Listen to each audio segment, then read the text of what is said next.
Hi friends, బాగున్నారా? నేను కూడా చాలా బాగున్నాను. నేనైతే ఈరోజు ఈ కనకాంబరాల మొక్కలు కానీ చిక్కుడు ముందు పట్టడానికి వస్తున్నాను.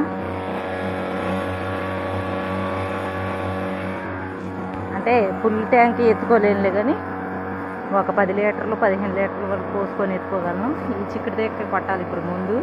తర్వాత అటు కనకాంబరాల మొక్కలు కూడా ఉన్నాయి, ఇంకా వాటికి కూడా కొట్టాలి. ఎందుకంటే ఇది పూత నిలబట్టలేదు, కాయ అంతా రాలిపోతుంది.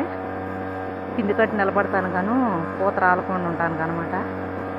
నా వీడియో మీకు నచ్చినట్టయితే ఒక లైక్ కొట్టండి.